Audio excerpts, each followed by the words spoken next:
Today was a write-off for the most part. It felt like 5 steps back. It felt like 5 steps back just from, I think, mostly emotional exhaustion.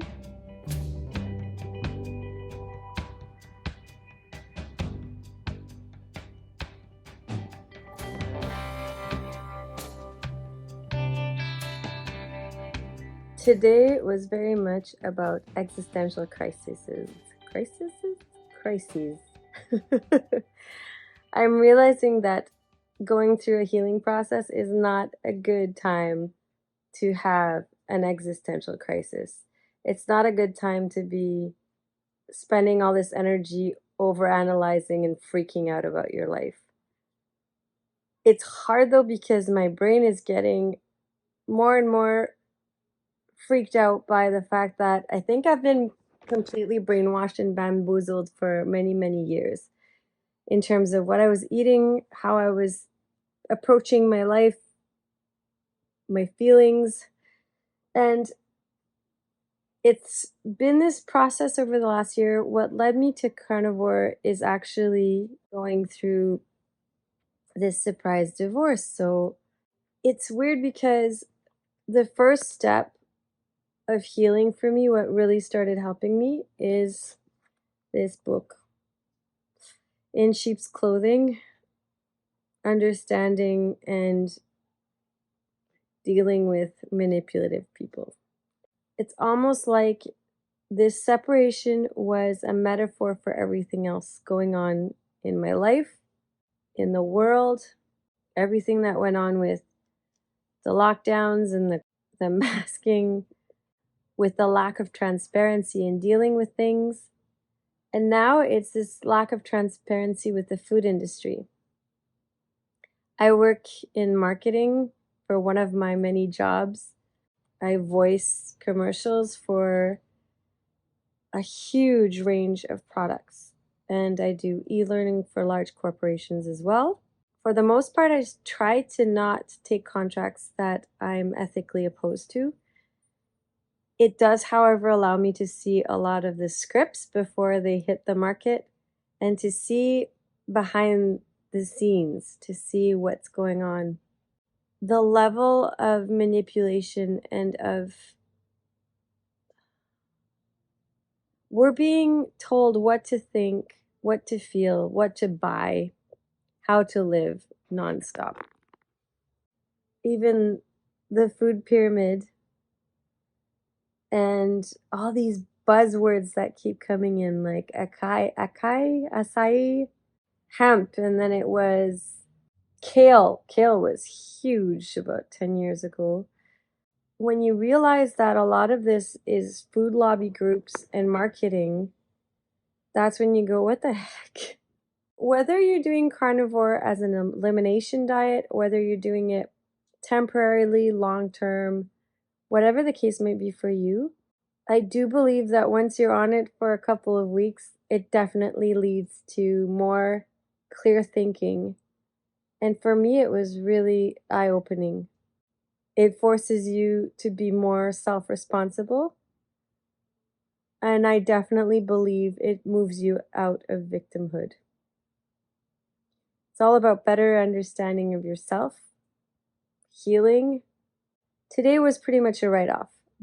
If it weren't for the fact that I started the day with my mom reading me a passage about breathing in one of her favorite books. I also just want to take a second to mention that I do these really off the cuff. If I thought about it too much, I would probably be running to my closet and trying to figure out the best outfit and putting on some makeup and then turning into one of those Instagram celebrities.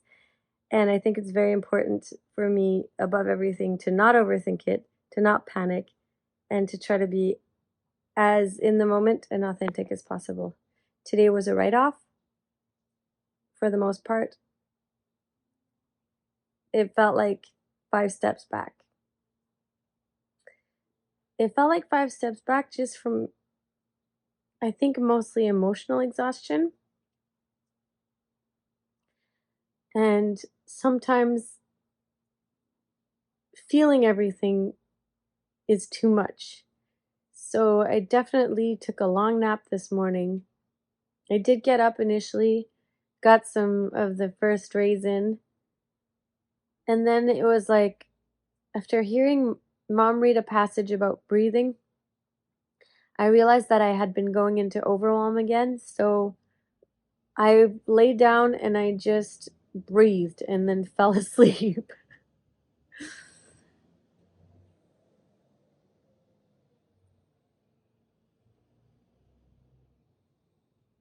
I heard a quote years ago that said when you feel like your legs are just going through mud all the time or that you're really fighting an uphill battle, sometimes it's important to just push the pause button and sleep. Don't I'm trying not to do the old pause buttons that were negatively contributing. Like I'm trying not to binge watch television or things like that. So I'm trying to do things that will contribute to my well-being. So today was napping. So I napped and I tried to, even though it's technically a weekday, I decided, okay, this is a Saturday. Every time I go back to my old stomping grounds, relationship stomping grounds, I should say, when I leave, it's feels like a emotional reset is necessary. And I don't understand why it's taking so long in an intellectual way. So I'm not able to get why I'm not over things yet. But everything this year has been a constant lesson about patience. I've talked about this before, patience. Patience and trust in the healing process. And I do think it's really impossible to intellectually decide when you're going to be over something. You're going to be over it when you're over it. And the only thing you can do is use every single tool at your disposal to help that along. Whether it's release letters, you can do this whether it's something emotional or even in regards to food, if that's where you're at. You could do release letters to pizzas, maybe, or release letters to release letters to your bottomless carbohydrate fridge. And then write everything you want to say to that food and then burn that letter. For me, unfortunately, it's more about the toxic environment that led to my body being in such bad shape.